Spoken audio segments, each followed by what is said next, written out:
Today, people watch a lot of anime all over the world. There are various genres that anime delves into, and one of the coolest ones has to, hands down, be space horror anime. What is not to love about gory aliens, action, and a world full of terrifying adventure?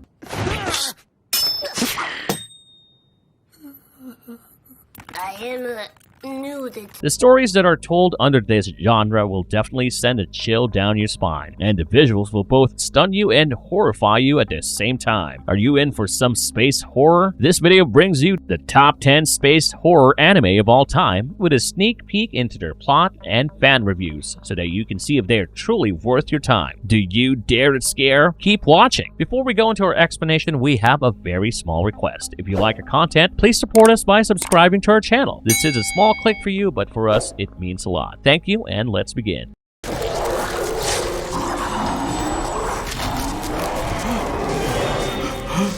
Dead Space Downfall 2008. The 2008 American adult animation psychological science fiction horror film Dead Space Downfall was created by Film Roman under the direction of Electronic Arts. It was directed by Chuck Payton and was written by Justin Gray and Jimmy Palmiotti. Dead Space's precursor, titled Downfall, takes place after the short-lived comic book series and serves as a precursor to the much-loved horror video game. It describes the events that followed the shipment of an artifact called the Marker from the planet AG-7, which caused the deaths of almost everyone aboard at the hands of reanimated, deformed corpses known as necromorphs. The story is set aboard a planet mining ship named USG Ishimura. It is in the backdraft of the year 2508, generations after mankind barely escaped extinction as a result of resource shortage by cracking planets to extract their resources. Over the course of 3 years, the Dead Space Downfall takes place. The plot opens in the midst of a dubious mining operation on a planet called AG-7 that the Church of Unitology is funding. Jennifer Barrows, a colony geologist, finds a marker, an artifact that resembles a monolith and is revered by Unitologists. In reality, the marker is a human replica of an alien artifact that starts to have a devastating impact on the colony and finally results in an outbreak of mutated, reanimated corpses known as necromorphs. Through the eyes of a few AG-7 miners and Ishimura crew members, Dead Space Downfall describes how the marker's infection entered and destroyed the Ishimura and everyone that had the misfortune of being on board the vessel at the time. The game Dead Space is incredibly frightening. Creatures are constantly prowling around and often even jumping out at you. This movie obviously isn't as scary as the game because you aren't actively participating in the action that is playing out on the screen. However, with the necromorphs and their deadly attacks, it still offers some fantastically terrifying imagery. It has a few notable scenes and some grim humor, especially after the marker captures the Ishimura's crew. Naturally, it is also extremely violent and there are some really graphic action scenes. Even if the necromorphs don't appear to be quite as frightening as their video game equivalents, the violent moments are handled in an eerie, nauseating way that only anime appears to be able to do. If you're not a fan of the video game or have not played it, this one might seem uninteresting to you. However, space horror is something that this anime film does brilliantly.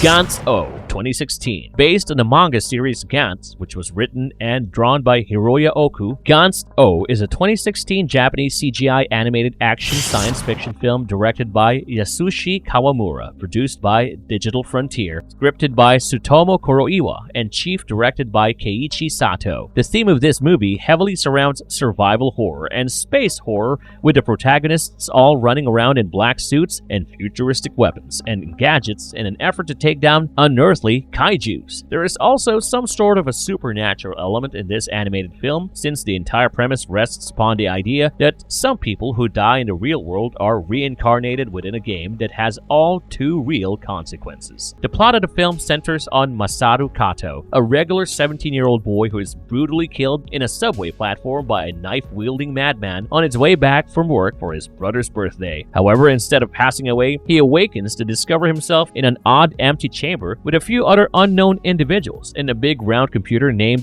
Gantz. After his initial shock at a man having his head blown off in front of him, he is made to fight alongside the others in Osaka against a massive horde of hostile aliens in a timed game. If Kato earns 100 points, he has the option of quitting the game, but if he loses this time, it's game over and he dies for good. There are many questions that come up while one watches this movie. What happens to the deceased bodies? How the players are selected, what they do between those games, and who precisely they are playing playing for, are all incredibly fascinating mysteries. Essentially, the conflicts do take place in real-time Japan, and they are described as unprecedented alien attacks by the official news. So, space horror is plenty in this film, with aliens and monsters and lots of badass fighting and gore. Kensuke Sonomura creates action scenes that are riveting, fast-paced, and have a beautiful, energetic mood. Each step and gunshot is given real weight, and the outcome of each action is heavy and worthwhile. For action fans, there is a big robot versus kaiju battle in the midst of the city, like the one seen in Pacific Rim. You'll undoubtedly be on edge as a result of the highly emotive human and alien designs, which are almost identical copies of the manga. Last but not least, it's a superb example of action cinema that ought to be on the playlist of any enthusiast of the genre as a standalone work.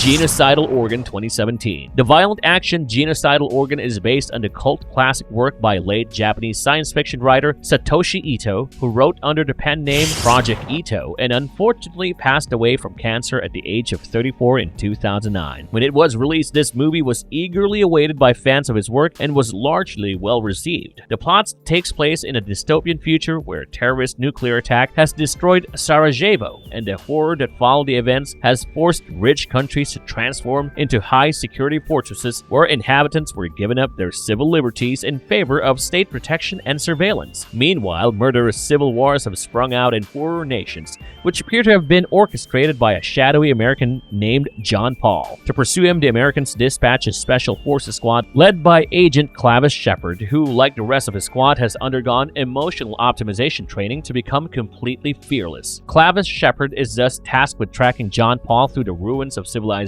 and locating the genocidal organ that is the true heart of all this darkness. An individual named John Paul, the CEO of a large firm, and Lucy Skripova, a former MIT research student who may have the secret to finding or killing the elusive John Paul, are ultimately found by the intelligence operative. Over the course of his ink, Shepard gets to know Skripova better and learns the truth about the uprisings and civil wars that John Paul left in his wake, as well as about the existence of the eponymous genocidal organ. The Genocidal Organ outperforms the standard abundance of action films by successfully capturing the depth of the source literature. Shuko Murase, the film's writer-director, painstakingly reveals political corruption, military privatization, and societal apathy as Ito's enormous and sinister themes encompassing this movie. A grim, futuristic sci-fi thriller that questions the morality of war and other people's suffering. Genocidal Organ raises a wide range of issues regarding war and humanity, including the questionable practice of hiring military contractors and privatizing warfare, the validity of the war on terror, and most importantly, how our hearts have become hardened and cold towards the hardships of others. Although it depicts a grim future and includes some graphic sequences, the movie serves as a brilliant piece of horror and thriller work. Even though Genocidal Organ is far from perfect, it is a fascinating and entertaining thriller and a good representation of Project Ito's unique viewpoint.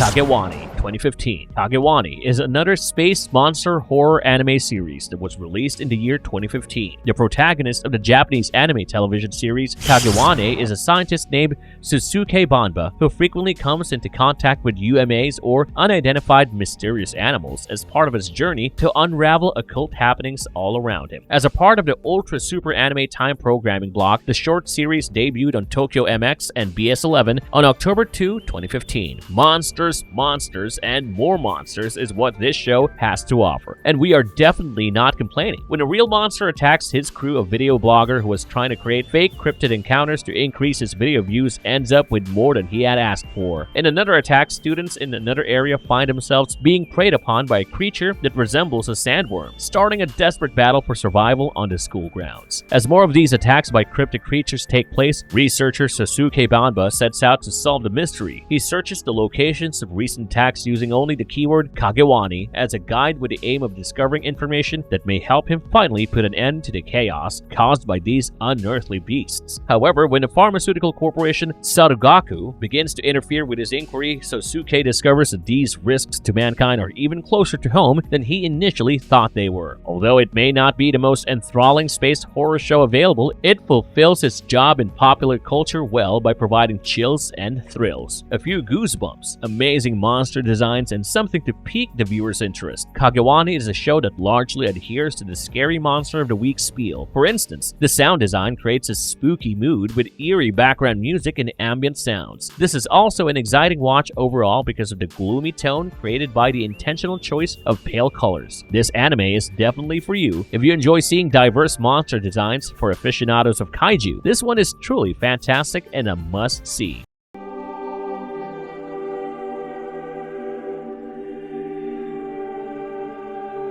Memories, Magnetic Rose. Magnetic Rose is a short film that appears in the anime sci-fi trilogy Memories. Katsuhiro Otomo served as executive producer of the 1995 Japanese animated science fiction anthology film Memories, which is based on 3 of his manga short tales. 3 short films thus make up the movie. Magnetic Rose, which Koji Morimoto directed and Satoshi Kon wrote, Stink Bomb, which Tensai Okamura directed and Otomo wrote, and Cannon Fodder, which Otomo wrote and directed himself. The first of the 3 animated shorts in the 1995 anthology film Memories is called Magnetic Rose. The Corona, a space-roving freight ship that recovers the cargo from wrecked and destroyed spacecraft, is the subject of the story of Magnetic Rose. Soon after discovering what appears to be an alien graveyard of a space station, 2 crew engineers named Miguel and Heinz decide to go exploring. They also get a distress signal which further propels their exploration. But what they discover is a place that is dying and haunted, ready to devour its new occupants. They learned that the place formerly belonged to Eva Friedel, a well-known opera star who vanished following the death of her fiancé singer Carlo Rambaldi. The engineers split up to continue looking for the signal source while both of them encounter paranormal experiences, including hearing weird noises and even seeing Eva's ghost. The short gets to a fairly unsettling and depressing conclusion as Eva becomes the focal point of all the hauntings that the 2 engineers experience. The haunting sequences are terrifyingly melancholy, and this is hands down one of the best space horror stories out there. Without a doubt, Magnetic Rose is the best and most unforgettable chapter from the movie Memories. It not only has incredibly well done animation that still looks rather good today, but also has a very interesting, memorable plot that perfectly adapts the original Otomo manga. Despite being only 40 minutes long, the narrative is slow burning, with minute scares unnerving the audience before a tense buildup of supernatural events, and a conclusion that leaves the audience with a strong sense of dread and hopelessness. With its spooky atmosphere and creepy soundtrack, it is an excellent piece for anyone that is new to the format of anime.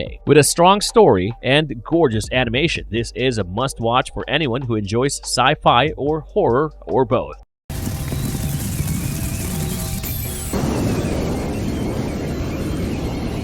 Terraformars. Takashi Miike's 2016 Japanese science fiction film Terraformars is based on the same name manga series by Y. Sasuga and Kenichi Tachibana. It truly does not get more space horror than this one, and the tale is extremely intriguing. Here is the plot. In the 21st century, population growth becomes such an issue that researchers are starting to plan for ways to make Mars habitable for humans. The first step in terraforming Mars is to seed it with moss, which will absorb sunlight to produce a habitable atmosphere and raise the surface temperature so that humans are able to live on the red planet. In addition, they introduce cockroaches to the terrain to help propagate the moss. In the present day, the cockroaches, however, have become an issue on Mars due to the altered living conditions there. Men will not be able to reside there under these conditions, and thus Ko Honda, a scientist, dispatches 15 mercenaries to Mars to fix the roach infestation. All 15 mercenaries were criminals since they had all committed bad deeds in the past. They were recruited from all over the world, brought together, and told to get rid of every last cockroach on Mars. If they were able to carry out their mission, they would receive a pardon on their sentences along with a large sum of money. Definitely an alluring incentive to death row convicts. The group discovers that the terraforming was successful as they entered a new environment on Mars, aboard the Bugs 2. When they walk onto the surface of the red planet after releasing a roach bomb, they do not discover any dead roaches lying in the moss, which raises suspicions since the bomb should have successfully killed many of them. Things become clearer as they eventually come across human-sized anthropomorphic cockroaches holding clubs, and with their tremendous speed and physical power, they rapidly slaughter 2 of the humans. The squad concludes that the microscopic roaches that humans first dispatched to help with terraforming 500 years ago underwent an expedited evolution to give rise to these bizarre and terrifying organisms. However, the crew is helped by the lead scientist by the use of genetic modifications, to which every member of the crew gains the ability to use one insect's ability independently, granting them one insect superpower each. It is then that the struggle for survival between the two species begins. There's plenty of gory human versus alien fights in the movie to keep both horror and sci-fi fans entertained. While the story is not one filled with suspense, the simple plotline of a battle for existence plays out in a linear and solid fashion. If space horror is a mismatch of genres that piques your interest, this one is a solid contender.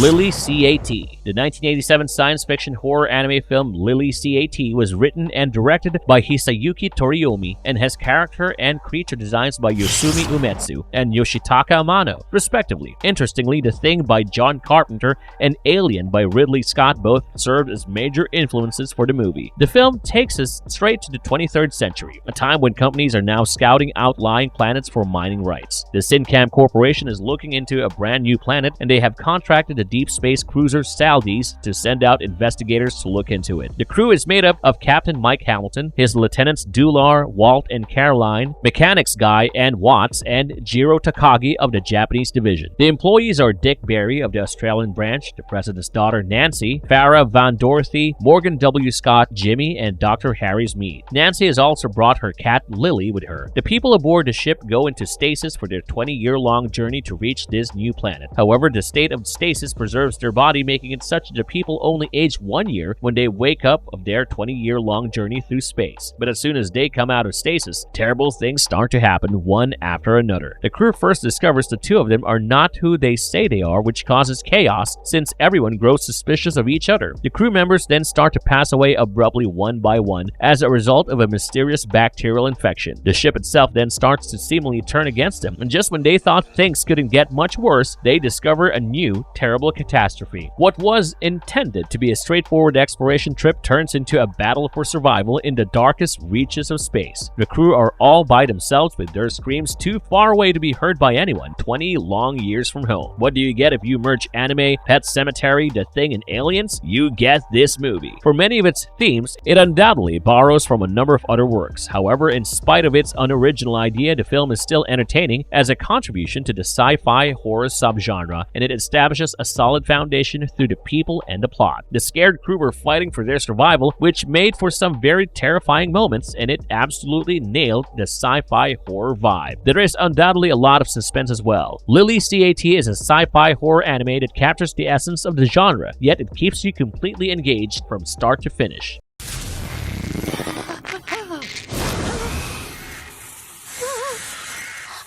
Parasyte the Maxim. Parasyte the Maxim is the anime series version of a manga titled Parasyte. Hitoshi Iwaki is the author and illustrator of the Japanese science fiction horror manga series Parasyte. Between October 2014 and March 2015, Madhouse's Parasyte the Maxim, its anime television series adaptation, premiered in Japan. Additionally, Netflix recently made the series available for viewing by audiences from all over the world on its platform. This one is the perfect blend of space, sci-fi, and horror, and has gotten rave reviews from fans and critics alike. The premise of the story is quite straightforward. Aliens have landed on Earth and are targeting humans, removing their heads and taking control of their bodies to steal their identities. Izumi, a geeky high school student, is the main protagonist. The parasite, who is Izumi's sidekick, wants to live within Izumi as its host. There is one major issue though. Izumi has a bad habit of sleeping with headphones on, which makes it difficult for the parasite to enter through the ear and directly attack the brain as they're supposed to. The parasite does enter Izumi's arm after a brief struggle because it doesn't have much time to enter a host once an attack is initiated. Izumi swiftly puts a tourniquet to stop the parasite from rising higher after realizing something has gotten stuck in his arm. The parasite then accepts its fate and makes its new home in Izumi's right arm. To Izumi's surprise, anytime this thing is awake, it has complete control over his arm and starts speaking to him. The two come to an uneasy truce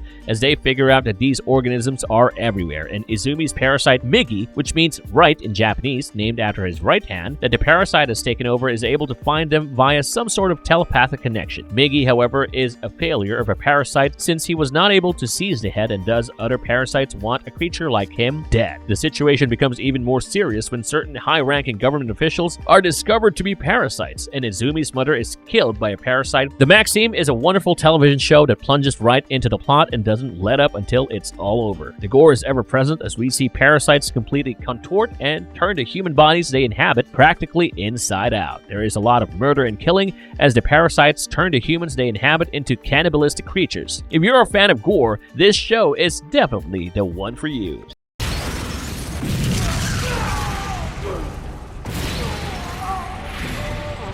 Planets 2003 to 2004. Planets, a hardcore science fiction series, was created by the Japanese manga artist Makoto Yukimura between January 1999 and January 2004. It was published in Kodansha's Seinen Manga magazine Morning, and its issues were compiled into 4 tankobon volumes. Sunrise turned it into a 26-episode anime that aired on NHK from October 2003 to April 2004. Bandai Entertainment released the anime in North America, while Tokyo Pop published the manga there in English. Both the manga and the anime also received the Seiun Award for Best Science Fiction Series, so this one is highly critically acclaimed along with being a fan favorite. As far as the plot is concerned, the year is 2075 and humankind has advanced to the point where trips between the Earth, the Moon, and space stations are commonplace. The problem of space debris, which may severely and even catastrophically destroy spacecraft and equipment, is a byproduct of the advancement of technology in space. The debris collecting department of Tech Nora, EVA worker Hachirota Hashimaki Hoshino, and group newbie Ai Tanabe are the main subjects of this story. Sometimes the plot is centered on the actual collection of trash, but more frequently, the idea of gathering junk in space is only a device for developing characters. The workers in the debris section are regarded as the lowest employees and must put in a lot of effort to succeed in their goals and establish their value in the eyes of others. The primary characters resolve to join the expedition at whatever cost is one of the ongoing story components. Another aspect is an impending exploration voyage to Jupiter aboard the brand new fusion-powered spacecraft Von Braun. Throughout the course of the series, several more narrative lines are built that aid in explaining the personalities and motives of each character. The stories include space exploration, team dynamics, the link between mankind and space, the mechanics of trash collection, and even pose the deep philosophical question, can space ever really be owned? Politics, treachery, terrorism, obsession, isolation, joy, ambition, mental health, and other plot points and themes are interspersed throughout. It is a lot of themes for an anime, but that's just how brilliant it is. Planets contains characters who are believable and relatable average humans and takes place in a credible futuristic environment which provides a more realistic and grounded depiction of space that we might actually see in the near future. It is a beautifully done show that will make you feel many emotions while watching it. The anime talks about a lot of the dark truths of our reality. It makes us question the kind of life we're living in the current world, the way we are leaving the planet inhabitable, and the various socio-political and economic affairs of our world. We even see a terrorist group that goes by the name the Space Defense Front contending that humanity is using space without first resolving major issues like mass starvation and the widening socio-economic gap on Earth, and forces us to think about the grim future of our world and planet.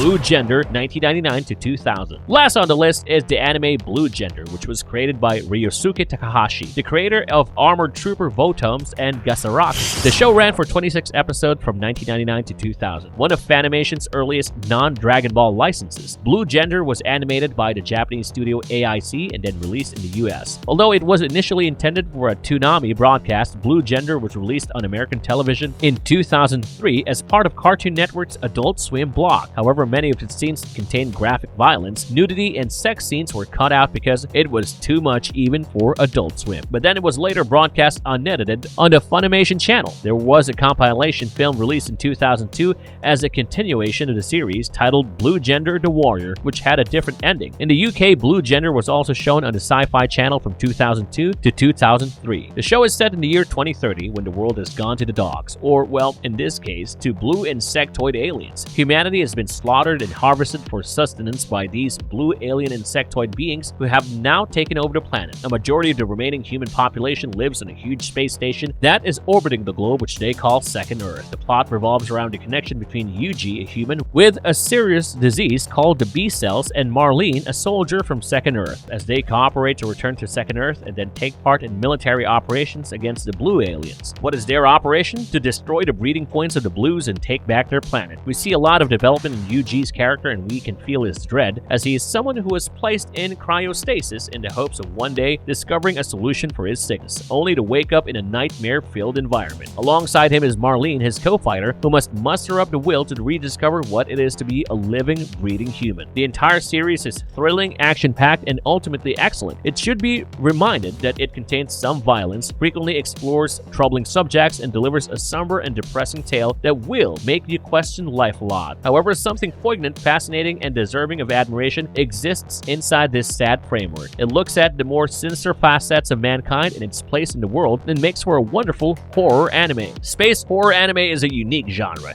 that amazingly depicts the horrifying and unknown aspects of space and its various creatures. Have you watched any of these anime shows? Let us know your favorites in the comment section below. If you like the content, don't forget to leave a like and subscribe to us if you haven't already. Have a good one and be safe. Thanks, everyone.